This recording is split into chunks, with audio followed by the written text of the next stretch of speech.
Sugarcane is a pretty useful thing in Minecraft. You can make sugar out of it, used in cakes and pumpkin pie, but more importantly you can make paper out of it, which is used in making books for enchanting.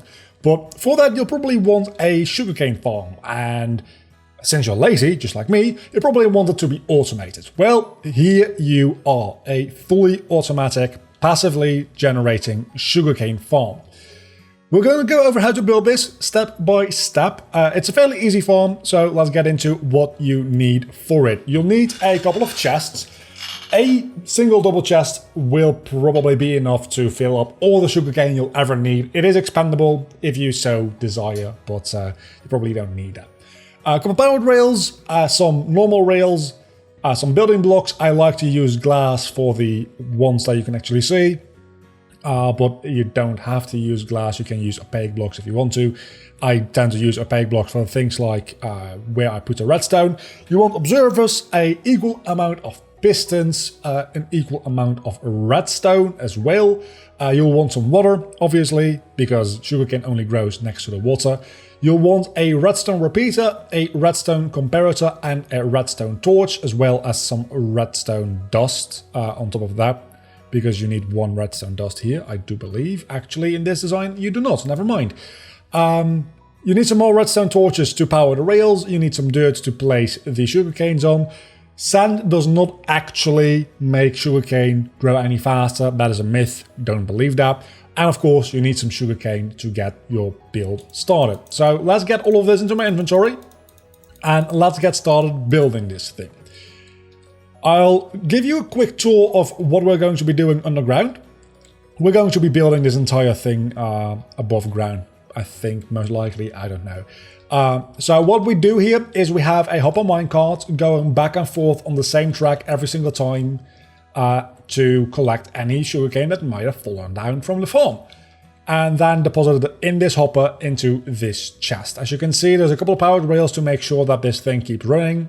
We'll get into that into a little bit more detail right now as we build another one. So we're going to start by placing down any number of sugarcane. This is a very expandable farm. You can make it as long as you possibly can want. Obviously, at some point, the chunks will unload. You can also zigzag it more than the 2 times I've done. You can expand this in both directions pretty much infinitely. Your only bottleneck will be, obviously, the hopper minecart can only fill up so much every single time it goes the entire route. But if you're making that much sugarcane for every single round, you're probably making too much sugarcane anyway. So let's go 1, 2, 3, 4, 5, 6. 6 seems about right. And then you might as well use the other side too. Another nice thing about this farm is that pretty much the exact same farm also will work for bamboo. So if you want to make an infinite bamboo farm, you can pretty much follow along with this tutorial as it is anyway. Then you place your sugarcane down on the dirt to make sure that it starts growing in a moment. And I'm just gonna go over here. We don't need the sugarcane anymore. And I start building the glass casing around it. You want it to be fully encased in glass so that you make sure that the sugarcane actually falls down onto the dirt. And you want glass all the way around here as well. Not there though. You should have something looking like this now. Let's put away the dirt as well. The next layer is going to be the pistons. You put the pistons up on the second layer, facing inwards towards the sugarcane. That's everything you need for this layer. And then it's the turn for the observers. You place the observers down facing this way on top of all of the pistons. And now you place down some building blocks. It doesn't matter which ones. I'm using smooth stone here because I think it looks nice in this build. You place redstone on the smooth stone. Now when anything happens in front of the observers, it will power this redstone, which will power this block, which will power the piston. And as a demonstration, it'll do that every single time a block update happens in front of the observers. So this is pretty much the basic functionality, and right now if you just want to manually walk through it every 5 minutes, you can do that. I do not recommend you doing that. So we're going to seal off the actual sugarcane because we are done building the sugarcane part of the farm. And now we actually get to the more interesting part of the farm, which is the collecting. We want to automate that mostly. We want to just be able to come back after a long day of mining and find ourselves rich in sugarcane. You're probably going to have to do a little bit of mining for this. So we are going to go ahead and probably skip ahead a bit. Maybe not. Maybe it's not needed. We can mine all the way through here. It's one larger than the last one. So, and you place down your tracks now. So, as long as this is, you might want to include some more power tracks. You can just make the entire thing out of power tracks. And as a matter of fact, for this version of it, I'm just going to do that. So, make this out of power tracks. And only the corners have to be non-power tracks because you don't need observers anymore. You have to make corners and power tracks can't make corners, which is really something that they should change, honestly. They should include a possibility for powered corners because it's real nice to be able to just keep up that speed, though slightly unnecessary, I'll admit that much. So it's a little bit iffy to get in the tracks in the right places sometimes, especially if you have a very long tunnel. It's much easier if you just like make a tunnel next to it as well. Probably should have done that. So this is the last block it needs to be at, and then we just place a, well, we could just place a torch here actually, and that powers this part of the rail. Then, you know what, this is a little bit overkill. Let's not place a torch there just for that one. And we place a torch here, and we can seal off this part. If we place a minecart here now, it will infinitely, this is going to bother me, it will infinitely go back and forth. Because it will run into this block over here, and it will just bounce back.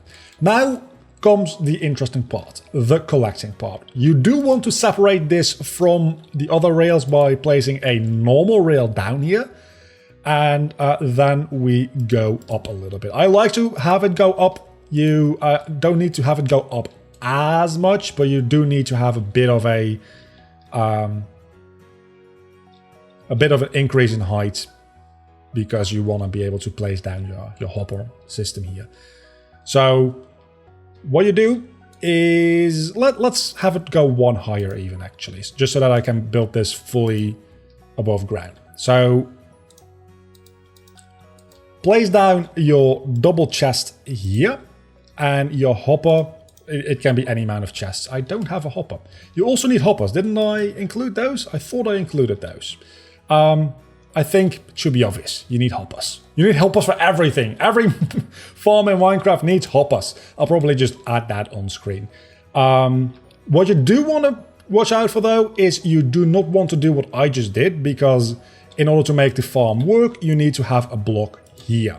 And now I can't open the chest anymore. So what you want to do is you want to actually place down the chests facing this way, and then the hopper going into that. Because now we can place down a block here, and it doesn't obstruct the chest. That's a very important detail that I got wrong in my first attempt at building this. I was like, oh yeah, that's actually going to be an issue, isn't it?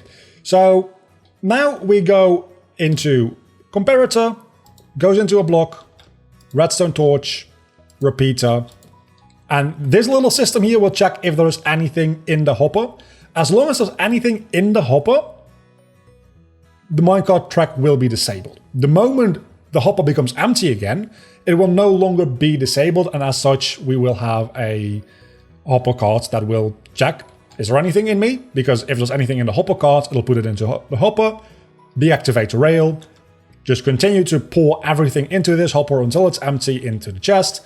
Then this hopper will say, hey, I'm empty again, you can go, and then you can go collect the rest of this stuff. Obviously, you also need a hopper minecart to have this system work. So, just as an example, I'm going to throw in a stack of sugarcane, because it's going to take a while to do this otherwise. And that did not work. A stack of sugarcane, let's throw it in there. And oh, you do want there to be enough room for the hopper minecart to actually go in. And as you can see, it's dumping things into the hopper, which pauses it. And then when it's empty, you'll be able to see it go down right here. So let's actually help it along a little bit. It's empty now, and it goes off and goes to collect more sugarcane. Again, as you can see, sugarcane, it grows kind of slowly, so you probably want to make it a little bit bigger than it currently is. I would recommend just like, I don't know, make it like 16 by 16 or something stupid like that, just because it's fun. You don't need that much sugarcane in your life, but what's the fun of Minecraft if you can't make an oversized farm? That's the basic idea here. It's not vertically stackable because if I place more dirt down here, it will just fall down and not get collected. So you can't make very, very tall structures out of this one, but the farms that actually are vertically stackable are not 100% efficient. This one is 100% efficient. You'll collect every single sugarcane that grows. So if you have enjoyed this video, which hopefully you have, and it helped you out building your very own sugarcane farm, do not forget to leave a like and subscribe to my channel for more videos like this one. Until the next time when we build something else. Again, do remember that you can also use this very same farm to make bamboo, which you can actually use as a fuel. So you have a pretty much infinite fuel source if you make a farm like this with bamboo, which is a lot more useful. I'll see you all back next time. Bye.